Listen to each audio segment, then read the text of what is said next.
Assalamualaikum warahmatullahi wabarakatuh. Selamat datang di channel YouTube Lepsik Unpas.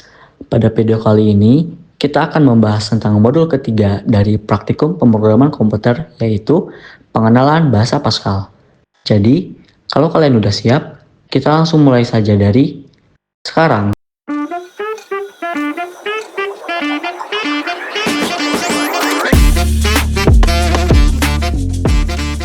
Di sini, kita akan belajar tentang pengenalan bahasa Pascal yang ada di modul 3. Sebelum lebih lanjut, kita harus mengetahui dulu apa itu program komputer.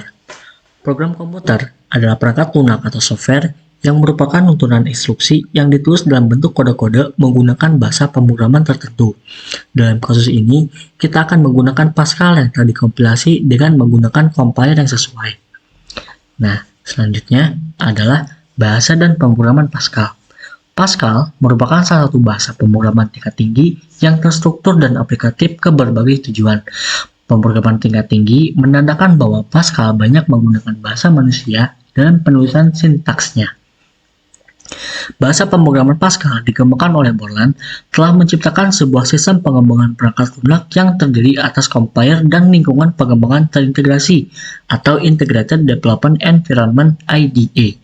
Pascal juga bersifat data oriented di mana programmer diberi keleluasaan untuk mendefinisikan datanya sendiri.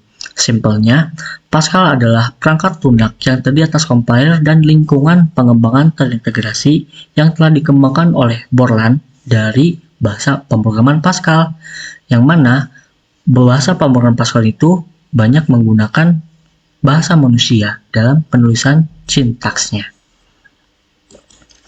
Selanjutnya adalah algoritma. Algoritma adalah deskripsi langkah-langkah penyelesaian masalah yang tersusun secara logis dan ditulis dengan notasi-notasi khusus yang mudah dimengerti sedemikian sehingga langkah-langkah tersebut dapat dilaksanakan oleh komputer. Nah, di sini ada kriteria ideal suatu algoritma. Yang pertama itu adalah input dan output, yang kedua ada efektif dan efisien, dan yang terakhir adalah terstruktur. Nah, selanjutnya adalah flowchart nih. Flowchart merupakan cara penyajian suatu algoritma. Nah, secara umum, penggunaan simbol flowchart itu dapat dilihat sebagai berikut teman-teman. Nanti, pada saat teman-teman membuat flowchart, teman-teman bisa melihat flowchart yang akan teman-teman gunakan nantinya. Seperti proses, decision, input, output, program, dan input. Nah, selanjutnya adalah flowchart. Flowchart merupakan cara penyajian suatu algoritma. Nah, secara umum, penggunaan simbol flowchart dapat dilihat sebagai berikut. Mulai dari proses, decision, input, output, program, dan lain sebagainya. Nanti, pada saat teman-teman membuat flowchart, teman-teman bisa melihat simbol-simbol yang ada di sini, teman-teman. Nah, selanjutnya adalah struktur program Pascal. Pada saat nantinya, teman-teman akan membuat sebuah program, teman-teman harus melihat struktur program dari Pascal itu sendiri, yang mana ada judul program, program heading, badan program, program body, dan di badan program ini ada bagian deklarasi dan bagian pernyataan atau statement part. Nah, selanjutnya adalah variabel. Variabel adalah suatu penanda yang digunakan untuk menyimpan nilai atau data tertentu yang dibutuhkan dalam program pada saat program sedang berjalan. Nah, di sini ada aturan penamaan variabel dalam bahasa Pascal, yang mana tidak boleh mengandung spasi, simbol, atau tanda. Contohnya, nama spasi lengkap dengan tipe data string. Nah, di sini salah ya teman-teman. Nah, nantinya pada saat compile program, si Pascal akan mengidentifikasi terjadinya kesalahan di dalam pendeklarasian variabel. Nanti program tidak akan berjalan. Selanjutnya adalah tidak boleh diawali dengan angka. Nah, seperti contoh, ada angka 3 nih di dalam variabelnya. Nah, dengan bertipe data string. Nah, itu salah ya teman-teman. Nah, selanjutnya adalah tidak boleh menggunakan kata cadang reserved word yang terdapat dalam bahasa Pascal. Contohnya adalah for dengan tipe data integer. Nah, for di sini tuh adalah reserved word yang terdapat dalam bahasa Pascal. Nah, nantinya Pascal akan mengidentifikasi juga kesalahan di dalam pendeklarasian variabel ini, teman-teman. Seperti itu. Nah, selanjutnya adalah tipe data. Tipe data sangat berkaitan erat dengan variabel.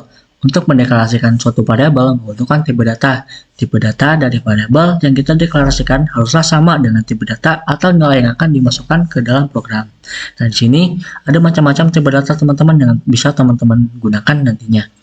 Nah, yang pertama itu adalah tipe bilangan bulat atau integer. ada tipe data teks atau numerik, string, dan ada tipe data karakter, char, dan tipe data bilangan pecahan atau real, dan di bagian declaration part yang meliputi logical operator dan relational operator. Nah, selanjutnya adalah statement atau pernyataan. Nah, statement ini bisa teman-teman gunakan pada saat di bagian badan program, teman-teman. Nah, di sini meliputi prosedur GoToXY, fungsi upcast, prosedur text color, dan text background.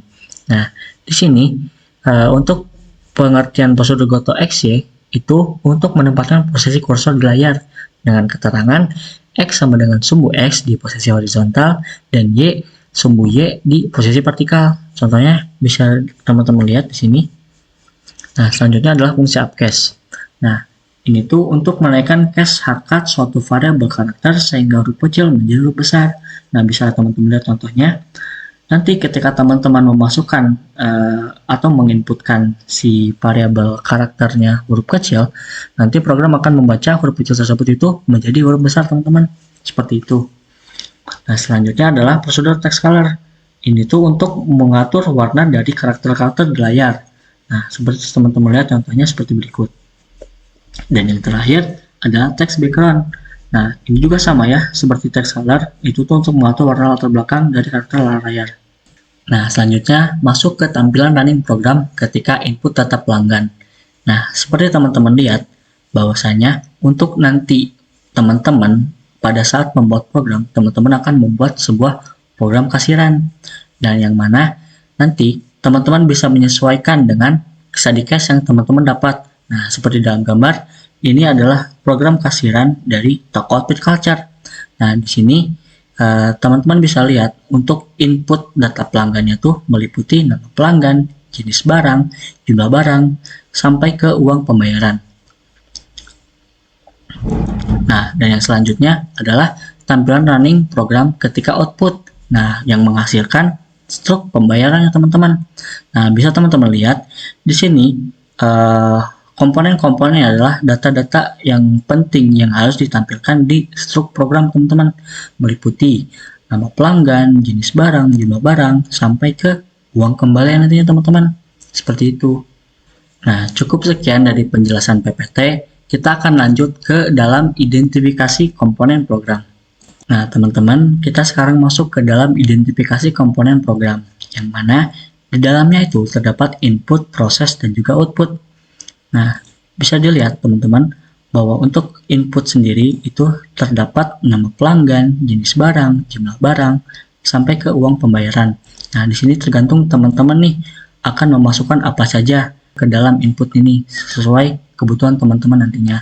Dan juga bisa teman-teman lihat untuk jenis barang ini difokuskan untuk StudyCache yang notabene-nya itu adalah seperti toko. Begitu, beda halnya dengan StudyCache yang menyediakan layanan. Nah, teman-teman bisa ganti nih jenis barang ini jadi jenis layanan gitu teman-teman. Dan untuk variabelnya juga bisa teman-teman sesuaikan, terserah teman-teman mau masukkan jenis barang, jenis layanan itu dengan variabel sesuai dengan kenyamanan teman-teman gitu. Nah, selanjutnya adalah proses. Nah, proses di sini kita akan menghitung total pembayaran dengan menggunakan perhitungan jumlah barang dengan tipe data JB dikali harga barang dikurangi jumlah barang dikali harga barang dikali diskon. Nah, dan selanjutnya kita akan memproses uang kembalian teman-teman dengan menghitung uang pembayaran dikulang total pembayaran. Dan yang terakhir adalah output, yang mana di sini output itu meliputi informasi-informasi yang penting yang mana akan ditampilkan ke struk program teman-teman, seperti nama pelanggan, jenis barang, jumlah barang, hingga uang kembalian teman-teman, seperti itu. Nah, setelah teman-teman mengidentifikasi komponen program, teman-teman bisa memasukkan komponen-komponen itu ke dalam tabel ini teman-teman, meliputi nama variabel, dan tipe datanya. Seperti itu. Nah, teman-teman selanjutnya masuk ke dalam algoritma. Nah, kita harus sepakati terlebih dahulu nih. Sebelum kita membuat sebuah program, kita harus membuat algoritmanya terlebih dahulu, yang mana sebagai acuan kita dalam membuat suatu program, agar si program itu terstruktur dari mulai input, proses dan juga outputnya. Nah, teman-teman bisa masukkan pertama-tama adalah untuk memulai sebuah programnya terlebih dahulu. Dan yang kedua adalah mendeklarasikan variabelnya. Bisa teman-teman lihat, deklarasikan nama pelanggan dengan tipe data NPL, jenis barang, status, hadiah, dengan tipe data string, dan harga menu, diskon, total pembayaran, uang kembalian dengan tipe data real, dan jumlah barang dengan tipe data byte. Nah, selanjutnya adalah masukkan nama pelanggan dengan variabel NPL, jenis barang, status, hadiah, harga barang, dan diskon. Nah, teman-teman bisa lihat bahwa masukan ini adalah tanda kalau variabel yang akan dimasukkan adalah variabel input. Nah, seperti nama pelanggan hingga diskon. Selanjutnya, lanjut ke proses nih teman-teman, bahwa total pembayaran sama dengan jumlah barang dikali harga barang dikurang jumlah barang dikali harga barang dikali diskon. Nah, setelah itu tampilkan nih total pembayaran dari proses yang sudah teman-teman tuliskan tadi. Nah, selanjutnya masukkan uang pembayaran dan lanjut lagi dengan menghitung uang kembalian. Nah, selanjutnya adalah tampilkan nama pelanggan, jenis barang, jumlah barang, status, hingga uang kembalian. Nah, seperti yang teman-teman lihat, bahwa sebelumnya untuk variabel input itu ditandai dengan masukkan terlebih dahulu. Nah, berbeda dengan variabel output yang mana kita akan menuliskan tampilkan terlebih dahulu karena kita akan menampilkan nih nama pelanggan, jenis barang, jumlah barang, sampai uang kembalian. Nah, variabel-variabel yang akan dimasukkan ini adalah informasi penting yang akan nantinya ditampilkan di struk, teman-teman, seperti itu. Nah, dan terakhir adalah teman-teman masukkan selesai karena program itu udah selesai. Selanjutnya teman-teman bisa membuat flowchart-nya dari algoritma yang teman-teman sudah buat tadi. Nah, seperti untuk pendeklarasian variabel, teman-teman bisa menggunakan simbol flowchart seperti ini. Nah, begitu juga dengan input data pelanggan, teman-teman bisa menggunakan simbol flowchart ini, teman-teman.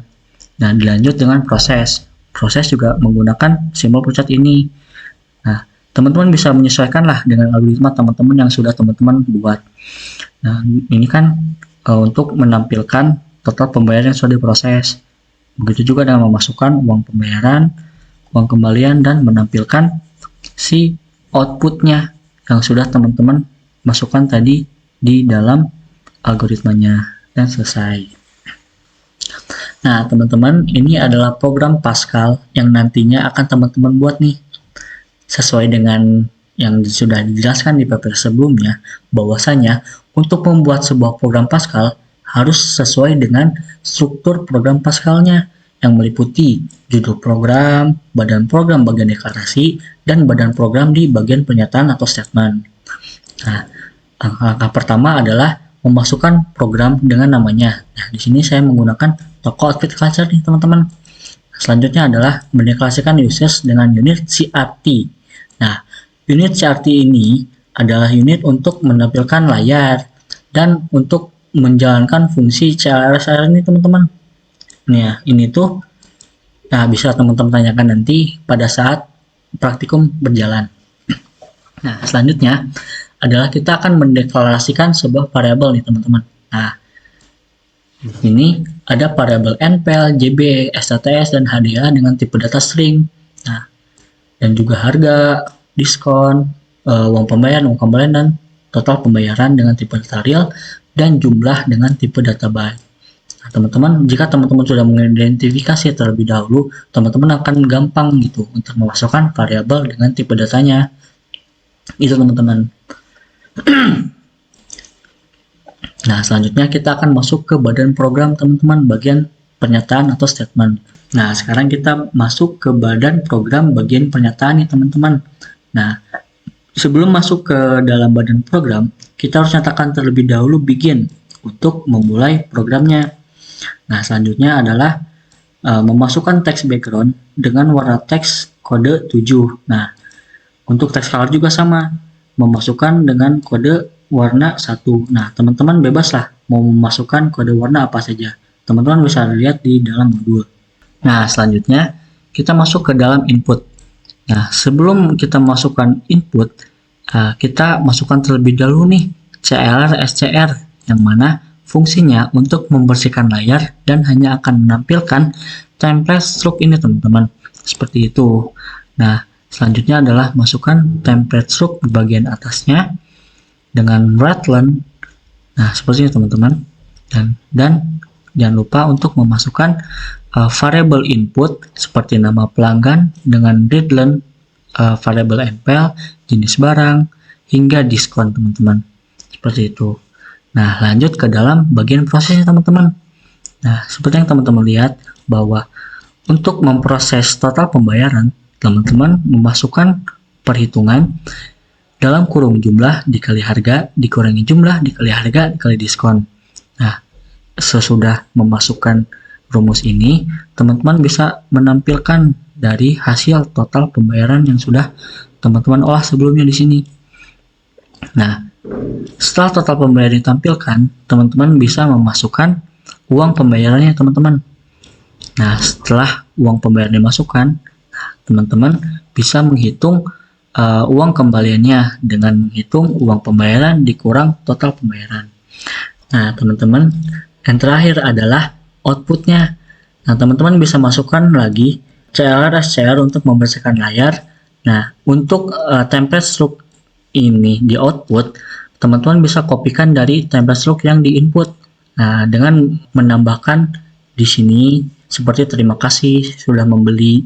Nah, teman-teman bisa ubahlah sesuai kebutuhan teman-teman. Nah, jangan lupa teman-teman juga kan tadi sudah mengidentifikasi nih komponen-komponennya yang apa aja yang ada di input, di proses dan output. Nah, teman-teman bisa masukkan lagi nih di sini seperti nama pelanggan, jenis barang, jumlah barang, status, hadiah dan lain sebagainya hingga ke uang kembalian teman-teman. Seperti itu. Nah, jangan lupa gunakan fungsi Redline untuk membaca keseluruhan programnya teman-teman. Nah, dan jangan lupa teman-teman masukkan N untuk mengakhiri programnya. Nah, begitu teman-teman. Nah, sekarang jika teman-teman sudah beres semua, masukkan dari program sampai ke N, teman-teman bisa compile programnya teman-teman di sini. Nah, compile programnya. Nah, bisa teman-teman lihat, kalau misalnya di tampilan Windows ini terdapat compilation class, berarti tidak ada kesalahan nih di program teman-teman. Nah, beda halnya misal, nih, saya akan menyalakan di sini. Nah, terus teman-teman compile lagi. Nah, di sini kan ada tanda merah nih. Nah, di sini juga kan ada keterangannya. Nah, di sini nih, Tokat Pil Culture PP kurung siku 18,46 yang mana terdapat kesalahan di baris 18 dan di kolom 46 ya. Nah, di sini dapat kesalahan di kolom 46. Nah, untuk melihat kolom dan barisnya, teman-teman bisa lihat di sini, teman-teman. Nah, untuk barisnya tuh ada di 18 dan di kolom 46. Nah, begitu teman-teman. Selanjutnya, kita akan running programnya. Nah, di sini saya akan memasukkan nama pelanggan dengan nama Sagara. Yang di seberangnya saya akan membeli baju. Jumlah barangnya kita masukkan 2 saja ya. Nah, untuk statusnya saya sudah member ya teman-teman. Dan hadiahnya adalah gelang. Harga barangnya untuk per harga satu barangnya saya masukkan 99.000. Nah, untuk diskonnya saya masukkan 10% ya teman-teman, yang mana kita harus menuliskan 0,1. Nah, ini tuh sebagai konversi dari 10%-nya itu jadi 0,1. Nah, di sini total pembayarannya itu adalah 178.200. Nah, kita masukkan uangnya 200.000 teman-teman. Enter. Nah, dan ini adalah output nantinya di struk pembayaran Tokat Pil Culture teman-teman. Seperti itu. Ya, mungkin segitu saja yang bisa saya sampaikan. Bila mana teman-teman ada yang dapat kebingungan, teman-teman bisa tanyakan nanti pada saat teman-teman praktikum. Nah, semoga video ini bermanfaat. Terima kasih sebelumnya. Wassalamualaikum warahmatullahi wabarakatuh.